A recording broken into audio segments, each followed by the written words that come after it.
In the heart of rustic North Carolina, Charles Wentworth, a seasoned farmer with more than 3 decades on his weathered hands, carried a quiet respect for the land he called his own. His farm, an expanse of rolling pastures and time-worn barns tucked near the Blue Ridge foothills, held more than family history. It was a symbol of resilience, a patch of ground where generations of the Wentworth family had toiled, dreamed, and endured. Charles himself had taken over the farm in his mid-30s after his father's untimely passing, and since that day he'd fought tooth and nail to keep the place running, despite the pressures of modern agriculture, unpredictable markets, and the unrelenting march of time. To those who passed along the narrow country road, Wentworth Farm seemed like any other rural property. A whitewashed main house standing modestly on a slight rise, a scatter of worn sheds leaning under the weight of decades, and a sprawling field of corn and soybeans stretching toward the horizon. In the fall, the air was heavy with the scent of ripening harvests and the faint tang of wood smoke curling from the chimneys. But as bucolic as it appeared, Charles knew the struggle was real. Income from the farm had been dwindling for years, and the burden of mounting repair bills, rising equipment costs, and relentless property taxes had become a persistent ache at the back of his mind. His wife, Mary, a schoolteacher in the nearby town, had been the farm's financial anchor in recent years. Without her steady income, Charles feared he might have been forced to sell off his family's legacy long ago. On an unusually cool October morning, Charles was out in the east field repairing a rusting fence line when a peculiar gust of wind swept through the holler. It carried with it the faint sound of something shifting deep within the soil, like the groan of a tired old house settling on its foundations. Charles straightened, wiping the sweat from his brow, and scanned the horizon. The fields were quiet save for the occasional caw of a lone crow circling overhead, but there was a weight in the air, an odd stillness that made the hair on his arms stand up. He muttered to himself about storm fronts and bad weather as he gathered his tools and made his way back toward the barn. That barn, a massive structure clad in weathered silver-gray boards, had been standing since before Charles's grandfather was born. It was a landmark in the area, known to locals simply as the Wentworth Barn. In its heyday, it had housed horses, cattle, and a sizable hayloft that served as a playground for Charles and his siblings when they were kids. But now the old structure was a shadow of its former self. The roof sagged in places where decades of rainfall had worn away shingles. Gaping holes in the siding let in unwelcome drafts, and every strong wind made the entire barn shudder and groan like a ship lost at sea. It had been years since the place was fully functional. These days, Charles used it primarily for storage, though he always kept one corner clear as a workshop where he could tinker with the old farm equipment. That morning, as Charles stepped inside the barn's musty coolness, he couldn't shake the uneasy feeling that had followed him from the field. He set down his tools and stood for a moment, staring at the rows of rusted implements and stacks of forgotten crates. The barn had always been a repository for generations of family oddities. Old steamer trunks full of moth-eaten quilts, mason jars of long-spoiled preserves, and heaps of outdated ledgers that no one had bothered to read in years. Charles had long since stopped paying attention to most of it. But as he turned toward the far corner, something caught his eye. There, half hidden beneath a pile of weather-beaten burlap sacks, was a wooden hatch set into the dirt floor. He didn't remember ever seeing it before, though he supposed it was possible he'd just never paid it much mind. After all, the barn was full of hidden nooks and crannies. This could have been one of many relics left behind by ancestors long dead. But this hatch felt different. The wood looked newer than the surrounding boards, as if it had been installed far more recently than the rest of the barn. Charles knelt down, his fingers brushing away dust and stray bits of hay. The heavy iron hinges were worn but functional, and the edges of the hatch were sealed tightly. Without thinking, he reached for the crowbar he always kept nearby. He knew it was probably nothing, just another forgotten storage space or maybe an old root cellar. But the peculiar sensation he'd felt earlier in the field nagged at him. Something about this discovery, this hidden panel in a place he thought he knew like the back of his hand, filled him with a strange, almost electric anticipation. The crowbar slipped easily under the edge of the hatch, and with a grunt, Charles levered it open. The air that wafted up from below was surprisingly cool, carrying a faint metallic scent that seemed out of place amidst the earthy smells of the barn. He leaned closer, shining the beam of his flashlight into the opening. At first, he saw only a narrow set of steps leading down into darkness. He hesitated, the beam of his flashlight steady but his heart beginning to race. What was this? A storm shelter? A forgotten storage pit? The edges of the wooden planks surrounding the opening were smooth and uniform, as though crafted with care. It was nothing like the rough-hewn boards and hastily nailed panels that made up most of the barn's construction. Charles couldn't help but wonder who had put it here, and why it had been hidden so thoroughly. He descended slowly, his boots clunking against the steps, the smell of cool stone and faintly rusting metal growing stronger as he went. The space opened into a small underground chamber with low concrete walls, its floor covered in a fine layer of dust. What struck him first was the complete lack of clutter. Unlike the barn above, which was full of generations' worth of random tools and supplies, this chamber was stark and orderly. Shelves lined the walls, each meticulously arranged with crates and jars, while a workbench at the far end held a neat stack of yellowed papers, their edges curling with age. Charles approached the bench cautiously, his flashlight illuminating the pages. The handwriting was small and neat, with an odd mixture of technical jargon and what appeared to be personal notes.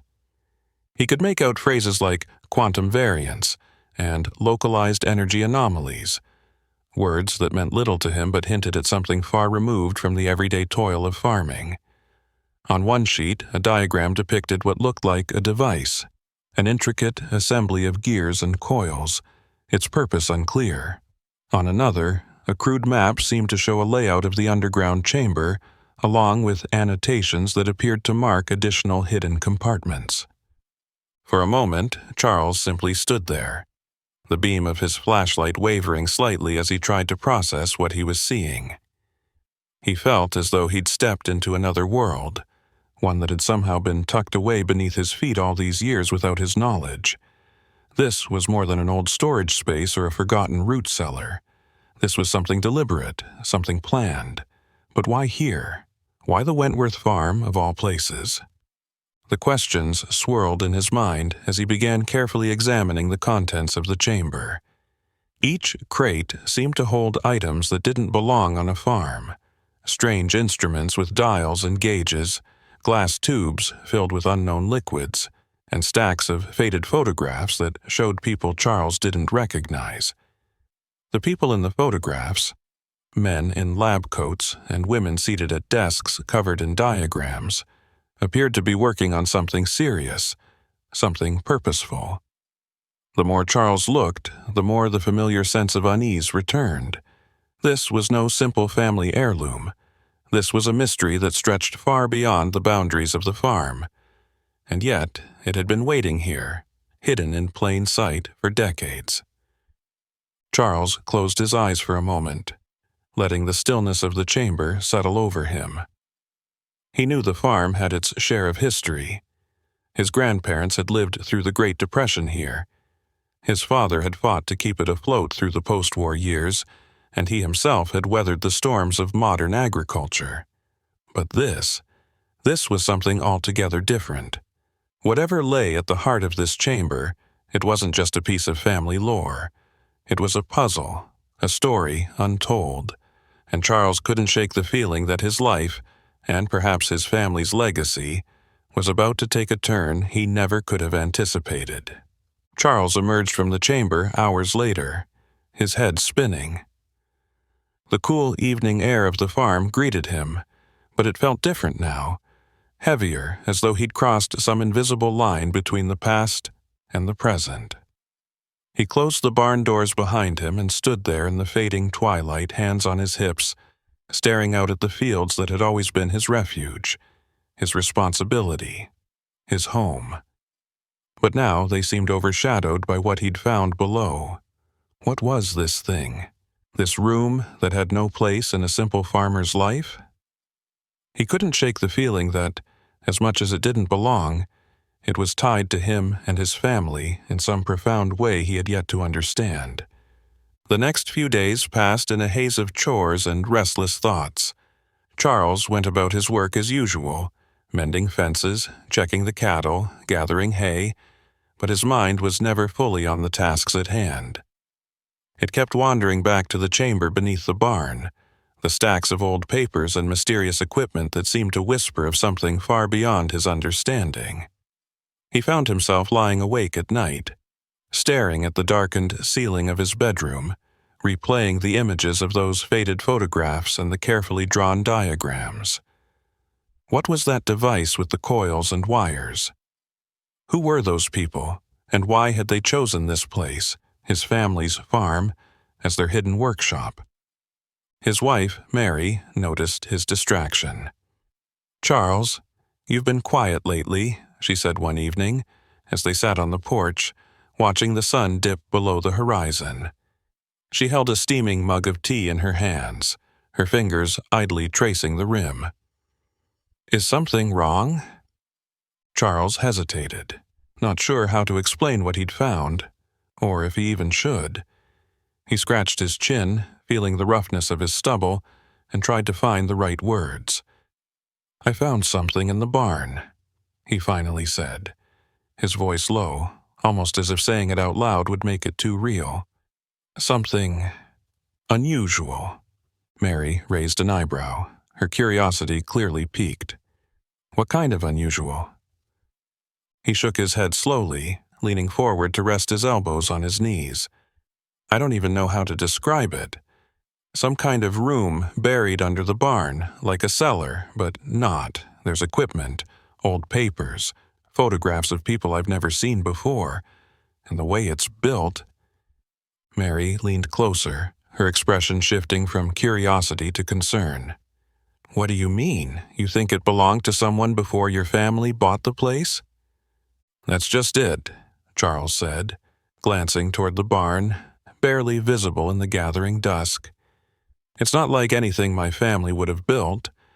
My grandfather never mentioned it, and it doesn't make sense. It's like—" He trailed off, shaking his head again. "Like it's from another time, another world, almost." Mary set her tea down, her gaze steady. "Have you called anyone? Maybe someone who knows about this sort of thing?" Charles hadn't even considered calling someone. Who would he call? The local historical society? An archaeologist? What would he even tell them? That he'd stumbled upon a secret underground room filled with equipment and documents that looked more like science fiction than family history. The thought made him uneasy. What if they came and took it all away? Tore apart the barn and the farm in the process? This was his home, his family's legacy. Whatever this was, it felt like his responsibility. "Not yet," he admitted. "I'm not sure who I'd even call, and—" He hesitated, searching for the right words. "I feel like I need to understand it more before bringing in anyone else. Like it's part of the farm's story, and I'm the one who has to figure it out." Mary reached out, her hand covering his. "Charles, you've always had a good head on your shoulders. If you think you need more time, then take it. But don't keep it to yourself forever. If this is something important, something big, we'll figure it out together." Her reassurance grounded him, at least a little. Charles nodded, giving her hand a gentle squeeze before turning his gaze back to the horizon. "I'll keep looking into it. I just need to figure out what it all means." And so, over the next few weeks, Charles spent every spare moment he could in the underground chamber, carefully poring over the documents and examining the strange equipment. He took photographs of everything, trying to make sense of the diagrams and notes. Many of the papers were covered in a neat, precise handwriting, the kind of hand that seemed more at home in a laboratory than on a farm. The notes mentioned terms he didn't recognize, words like quantum field resonance and temporal distortion parameters. Charles didn't know what any of it meant, but he couldn't shake the feeling that it was something significant, something that might even change the way he saw the world. One afternoon, while flipping through a particularly thick stack of papers, Charles came across what looked like a letter addressed to someone named Dr. Lennox. The letter was dated August 1947 and described a project that had been temporarily suspended due to unforeseen complications. It mentioned that the equipment had been stored in the Wentworth location, awaiting further instructions. The letter ended with a cryptic note. "The experiment was never abandoned, only delayed. We will reconvene when conditions are optimal." Charles sat back, the paper trembling slightly in his hands. This wasn't just old equipment and random notes. This was part of some larger plan, something that had been deliberately hidden on his family's farm for decades.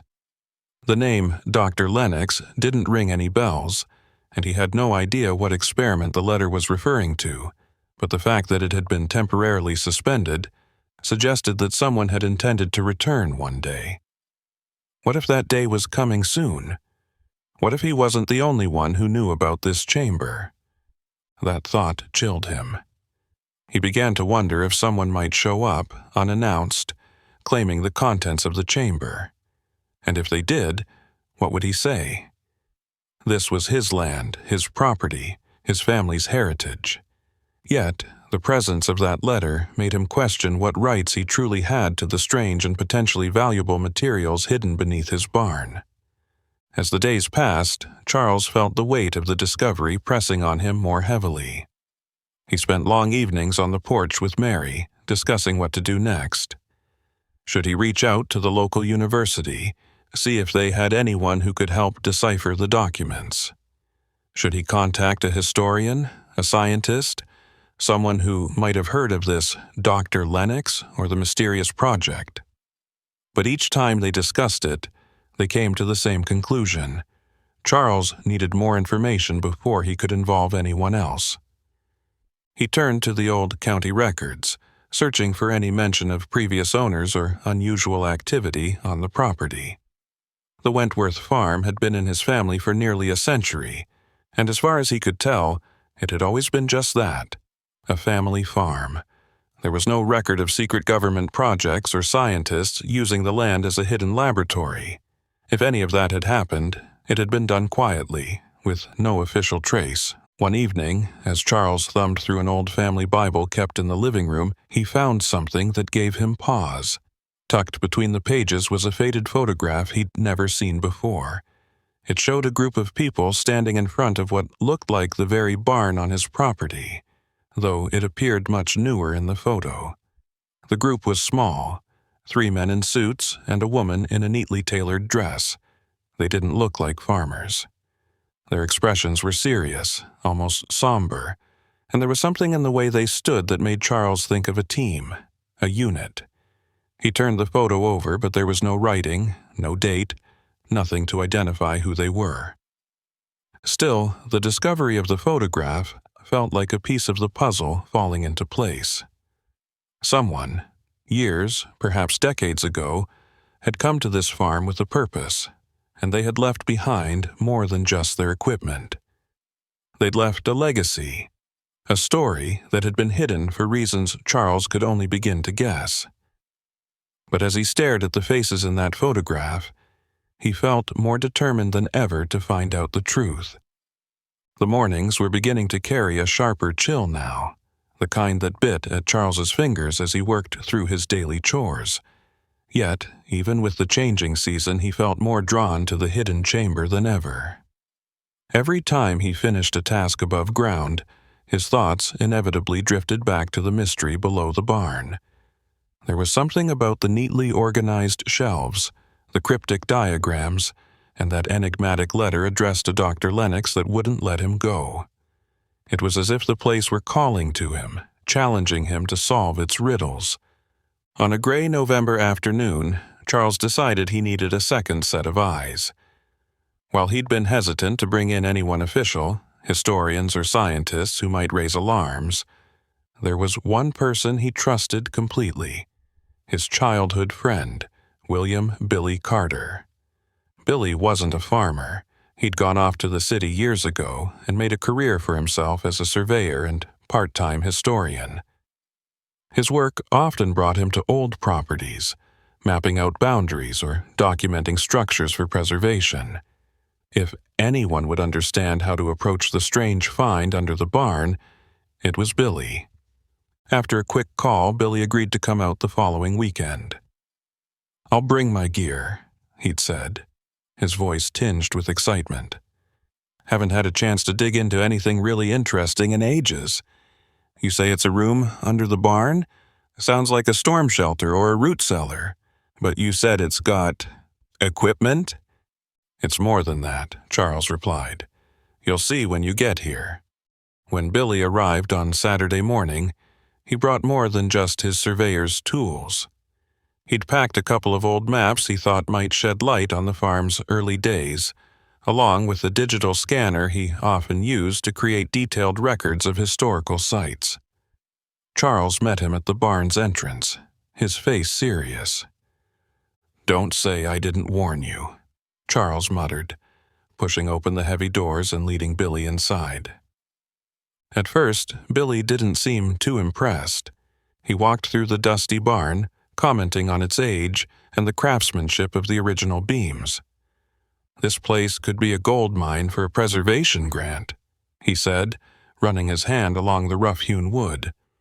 "But where's this big mystery you mentioned?" Charles gestured toward the far corner where the hidden hatch lay, now slightly cleaner and more visible than when he'd first found it. "Down there." Billy crouched down, squinting at the hatch's edges. "This isn't original to the barn. Looks newer. Well, relatively. Might be mid-20th century. Did you open it?" "I did. There's a chamber down there. Looks more like a lab than a storage cellar. I don't know what it is, but I figured you'd want to take a look."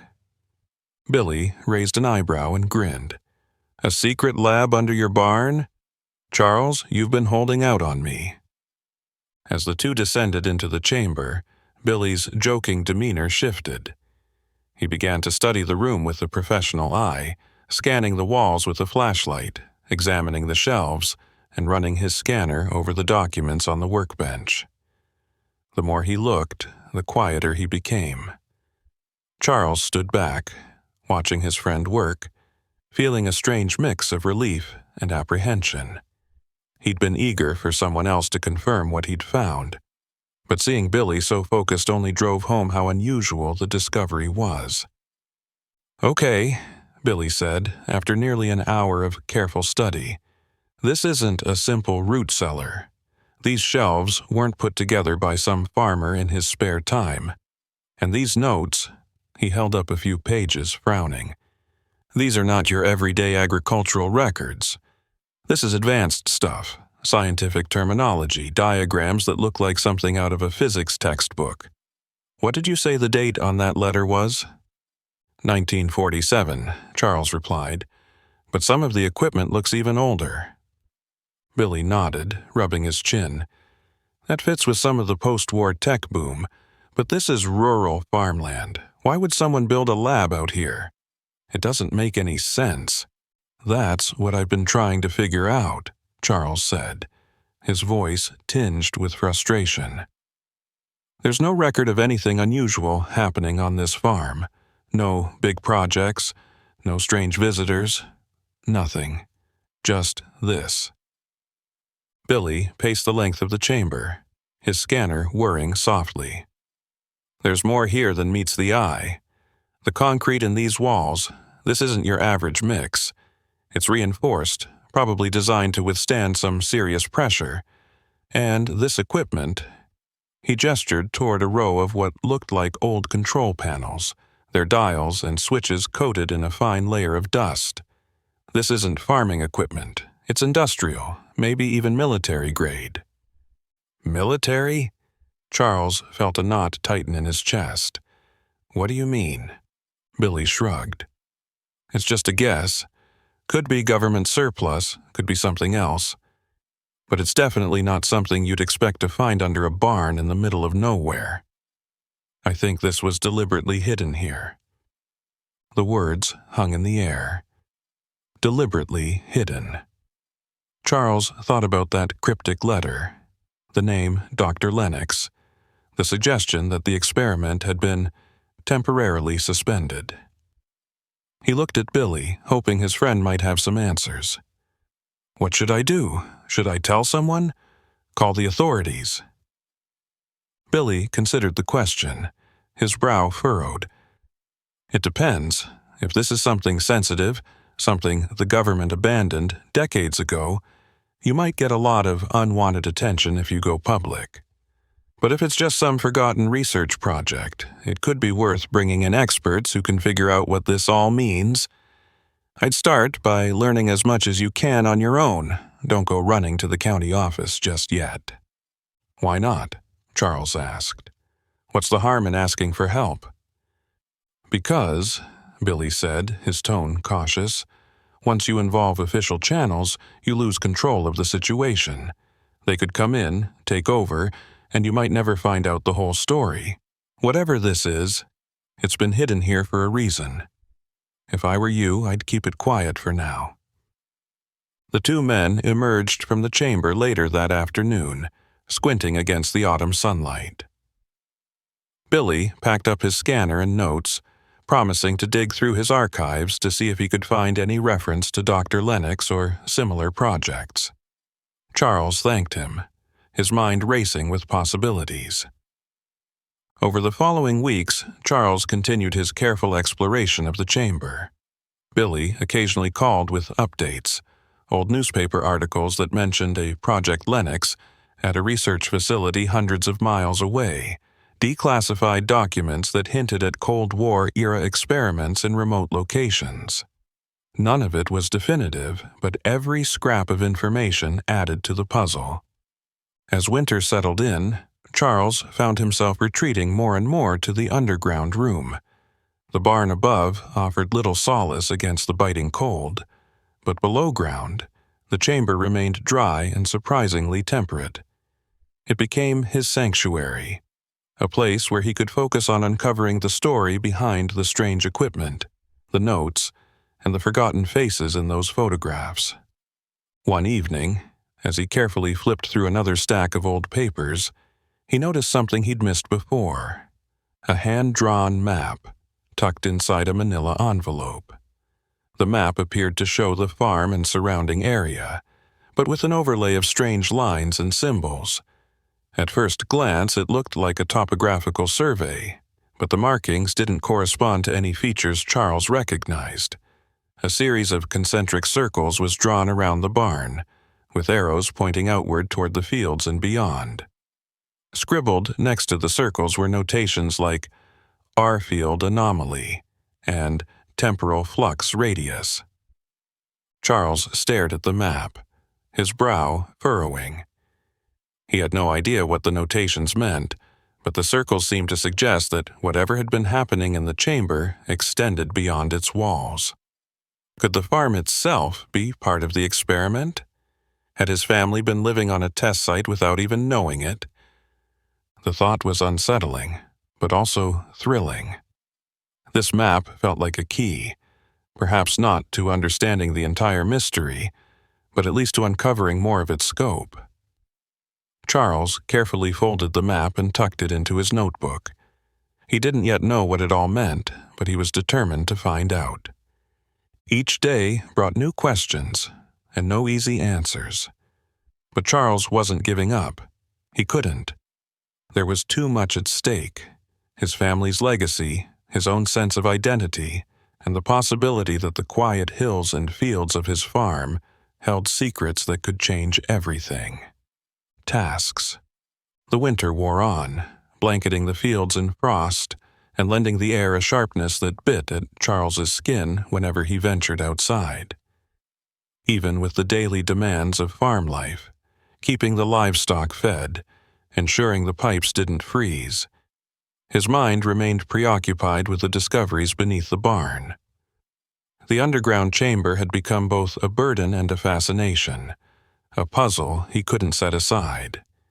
And as he dug deeper into the stacks of notes and weathered diagrams, he began to see hints of something larger than he had ever imagined. One afternoon, snowflakes swirling outside the barn's doors, Charles spread out the map he had found in the manila envelope. The concentric circles and cryptic notations still made little sense to him, but he was struck by the precision of the drawings. Someone had taken great care to document the farm and its surrounding area, not just the topography, but what appeared to be specific points of interest. The arrows leading away from the barn seemed to mark locations that the mysterious authors of these notes had deemed significant. Charles decided to investigate one of those points. On the map, a heavy black arrow stretched toward the south pasture, ending in a small X just past the old stone fence that divided the field from the neighboring forest. He'd walked that stretch of land countless times, yet he had never noticed anything out of the ordinary. Still, the map seemed to suggest there was something hidden there, something important. He bundled up against the cold, grabbed his flashlight and trudged across the snowy field, his breath visible in the frigid air. The south pasture was quiet, the snow muffling his footsteps as he approached the stone fence. When he reached the marked spot, he stopped and looked around. Nothing stood out, just the usual stretch of land bordered by skeletal trees. Charles set the flashlight down, its beam cutting through the dim afternoon light, and began to dig. The ground was frozen and unyielding, but he pressed on, chipping away at the icy surface with a hand spade until he hit something solid. At first, he thought it was just another rock. This was, after all, rocky country. But as he brushed away the frozen dirt, he realized he'd uncovered the edge of a rectangular metal plate. It was partially buried and rusted at the edges, but unmistakably man-made. Charles felt a chill, not from the cold, but from the realization that this wasn't just a random piece of junk left in the field. It matched the map's notation exactly. He knelt in the snow, his gloved fingers prying at the edges of the metal plate. It was heavy, but he managed to lift it slightly, revealing a hollow space beneath.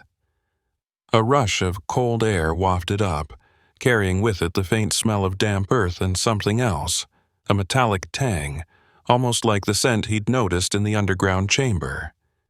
Charles reached into the opening, his hand brushing against smooth metal and what felt like wiring. It was hard to tell in the fading light, but he was certain this was no simple cache of farm equipment. As he pulled his hand back, his fingertips brushed against something small and round.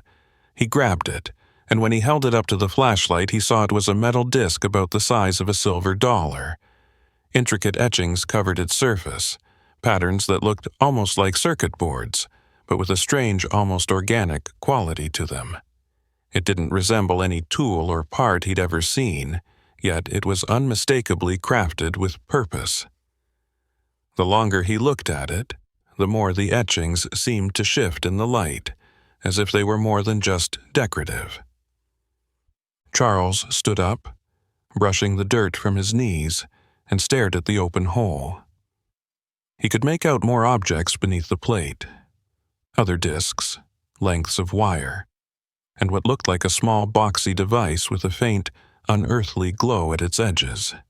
He suddenly felt exposed, standing there in the middle of the snow-covered pasture with what was clearly not ordinary farm debris. Quickly, he lowered the plate back into place, covering it as best he could before making his way back to the barn, the strange disc still clutched tightly in his gloved hand. Back in the barn's sheltering shadows, Charles turned the disc over and over in his hands. It felt warm, almost alive. and the patterns on its surface seemed to shift in subtle ways, reflecting the flashlight's beam in unexpected angles. He couldn't explain it, but he felt sure it was connected to the work described in the notes and diagrams he'd been poring over. Whoever had hidden the chamber under his barn had also hidden these objects in the field. But why? And what exactly were they? Charles's thoughts kept circling back to Dr. Lennox, the name on the letter. If anyone knew the answers, it would be whoever this Lennox was, or had been. But so far, Charles had found nothing definitive about the person. Billy's searches had turned up only vague mentions, and the county records were frustratingly sparse. He wondered if Lennox was even a real name or just a code, something used to obscure the true identity of whoever had overseen this project.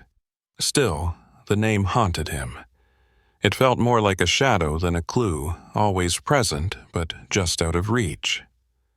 Charles began spending even more time in the chamber, driven by a need to understand the connection between the notes, the map, and the strange disk he'd found. He examined the old control panels again, his flashlight tracing the curves of switches and dials whose purpose he could only guess at. Some of the labels had worn away, leaving cryptic marks that might once have been numbers or letters. He wondered if the equipment had ever been used, or if it had been left here in haste, abandoned before it could fulfill its purpose. One evening, as he flipped through another stack of brittle pages, he found something that stopped him cold. It was a single sheet, yellowed and slightly torn, with a handwritten note that seemed out of place among the precise diagrams and typed records. The handwriting was different from the others, more hurried, less neat, and it carried a sense of urgency. The experiment cannot continue. There are factors we did not anticipate. I fear the consequences of pushing forward. If you find this, remember, some knowledge is not meant to be pursued, at least not yet.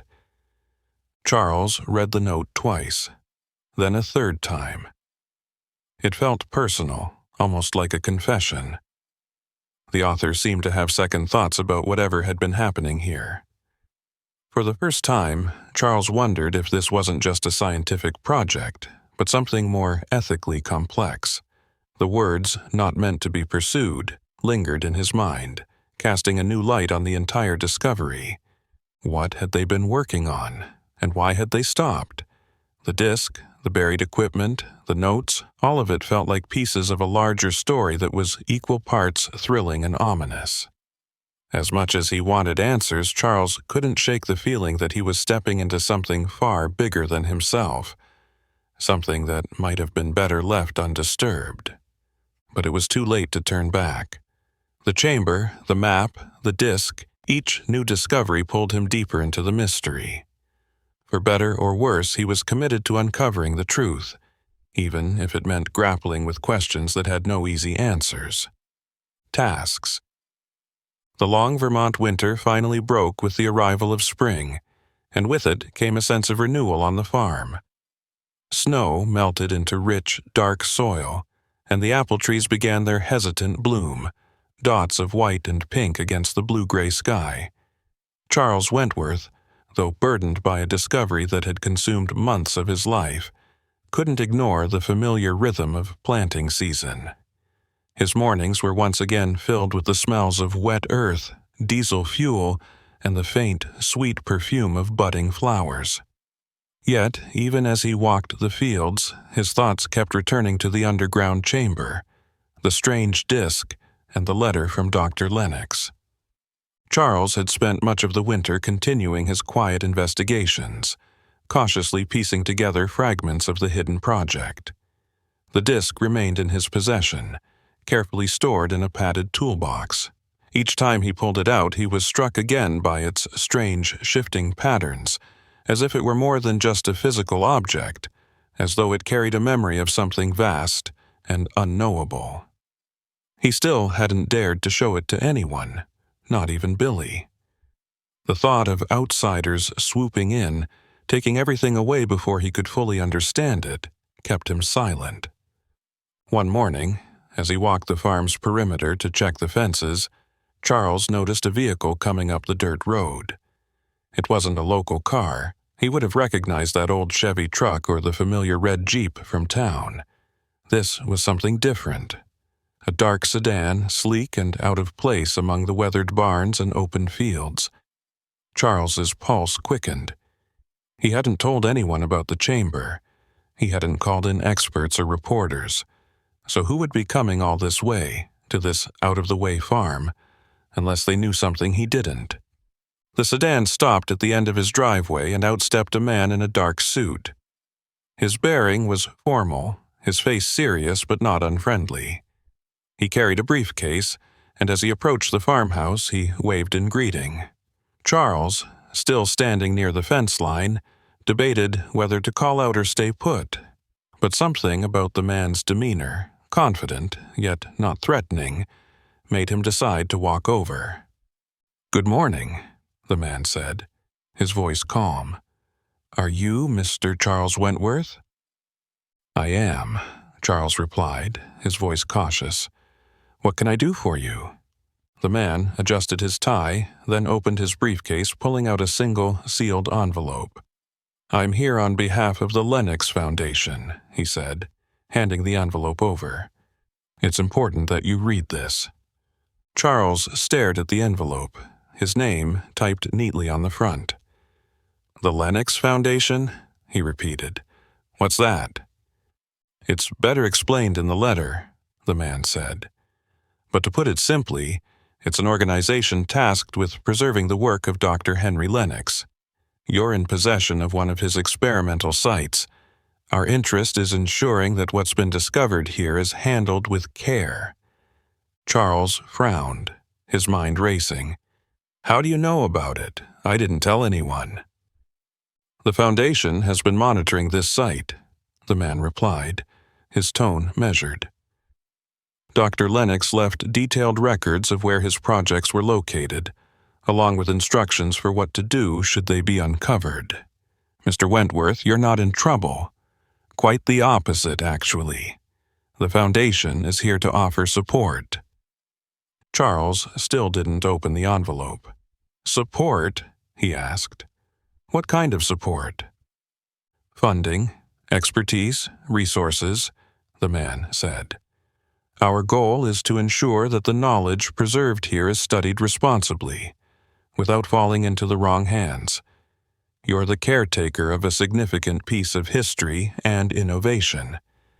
The Foundation wants to help you understand its importance." Charles considered this for a moment, still holding the envelope. "And if I don't want your help?" The man smiled faintly. "That's entirely your choice, but we hope you'll consider it. Dr. Lennox's work was ahead of its time, dangerously so. He trusted that future generations would handle it wisely. The Foundation exists to ensure that trust isn't misplaced." With that, the man nodded politely, turned, and walked back to his sedan. Charles stood there watching as the car disappeared down the dirt road. Then, finally, he opened the envelope. Inside was a letter, written in the same precise handwriting he'd seen on the documents in the chamber. It began, "Dear Mr. Wentworth, if you're reading this, it means the time has come to make a decision. The work my colleagues and I conducted at this site was never intended to remain buried forever. But we understood that its implications were profound, and that revealing it too early could have disastrous consequences. Now that it has been uncovered, I urge you to proceed with caution. This farm and the artifacts it contains represent a legacy of innovation, one that could shape the future in ways we can only begin to imagine. The Lennox Foundation was established for this very purpose, to guide those who inherit this knowledge, to provide them with the tools and resources needed to understand it fully, and to prevent its misuse. You have a unique role to play, Mr. Wentworth. As the current steward of this site, you have the opportunity to ensure that our work is preserved and studied responsibly. I hope you'll join us in this endeavor. Sincerely, Dr. Henry Lennox." Charles read the letter twice, his mind racing. He thought about the chamber, the disc, the map, and all the unanswered questions that had haunted him through the long winter. It was tempting to refuse, to hold on to the secret and figure it out on his own. But the weight of it all, the complexity, the potential risks, made him hesitate.